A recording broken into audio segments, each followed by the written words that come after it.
قەیرانی کەمئاوی لە قەزای چەمچەماڵ ئەو گرێ کوێرەی کە بەرپرسان مەبەستیان نەبووە لە ماوەی زیاتر لە 30 ساڵی حکومڕانی کوردیدا چارەسەری بکەن.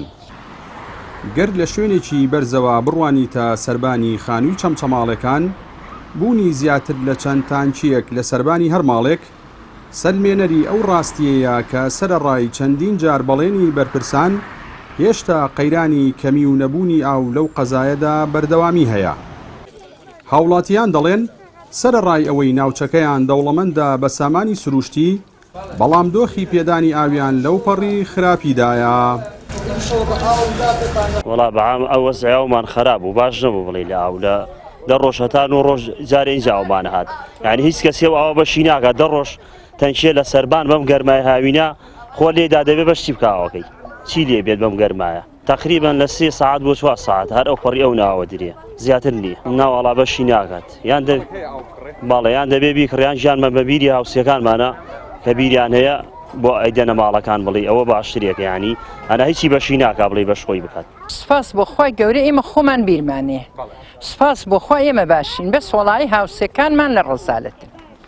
بەخوای تر جار وایە ئێستا بیرەکەی شکەمی کردە، زۆر بە ڕەزالەت سۆندەی لێدەن و ئەیبەن و ئاوەکرد 9 ڕۆژ جارێ، جاران 8 وشتە کردیانتە 9 ڕۆژ جارێ، یعنی 9 ڕۆژ جارێ تو هەر خۆت قیاسیکە ئەم ئاوە لە سەر و باوەڕ بێ کورێ ناتوانێت سەوزەی پێشۆینەوە، ینی سەوزەکە بەکەڕک نایە فڕێدین. ئەلێ چینە حەمام و خۆمانە شوین بەفر لەگەڵ خۆمانە بین، ئەو نە ئاوەکەمان گەرمە.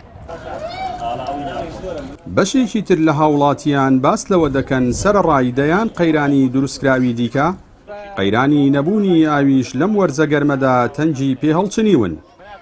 ئاماژە بەوەش دەکەن گەر جێبەجێکردنی پرۆژەی ئاوی گۆبتەپە چەمچەماڵ کە تاکە چارەسەری بنەڕەتی کێشەی کەماوی سنوورەکەیە سوودێکی مادی بۆ بەرپرسان هەبوایە، ئەوە لە مێژە پرۆژەکە جێبەجێ کرابوو. دۆخی ئاو ئێستاوەکو قەیرانێکی لاتوویی کەمتر نییە لە قەیرانی دارایی و قەیران دروستکراوەکانی دیکە کە حکومەت دروستی کردووە. ئێستا قەیرانی ئاوی شاتەوە لەسەر کە قەیرانێکی زۆر مەترسیدارە سووکە نەبوونی ئاو نەبوونی ژیانە، ئاو واتە ژیان، ئاو سەرچاوی ژیانە، ئاو ئاوەدانی. حکومەت یاریێمی کوردستان کە ماوەی 30 ساڵ تەمەنێتی نەیتوانێت لە ماوەی ئەم 30 ساڵەدا سەرەتاییترین مافی هاوڵاتی دابین بکە کە ئاوە. کۆندا قسەیەک ئەگە پێشتر ئەو لەقەبەیان بۆ چەمچەماڵدانە، چەمچەماڵ پایتەختی شەهید و ئەنفالە، من پێشنیارەکەم ئەو لەقەبە بگۆڕن بە چەمچەماڵ پایتەختی بێ ئاوی و بێژیانی. وەڵڵاهی وەزەمان حتا بڵی خراپە بێ ئاوی. بە 9 ڕۆژ جارێ ئاوتێ 9 ڕۆژەکەش ئێمە نیو بەرمیل ئاوە گاتە ماڵ ئێمە، ماڵمان بەرزە، ئەو ناگاتە ماڵ ئێمە، لە ماڵ ئەو کوڕەمەوە ڕای کێشین. کێشە لە بۆڕێکەی خۆمانە، بۆڕێکەمان شکاو بەس ئاوەکە کەمە زۆر کزە، بە کزی ئاوەکە کاتەوە، ماڵەکان زۆری لەسەرە.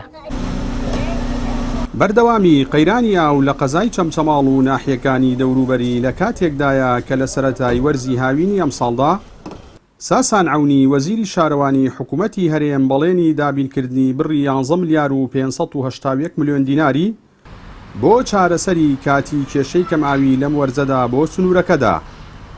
بەڵام زیاتر لە نیوەی وەرزی هاوین تێپەڕیوە و تازە سەرۆکی حکوومەت بڕیاری خەرجکردنی بەشی یەکەمی ئەو بڕەپارەی داوە کە ڕەنگە تا بەرهەمەکەی دەگاتە دەستی هاوڵاتیانی چەمچەماڵ وەرزی گەرما کۆتایی بێت.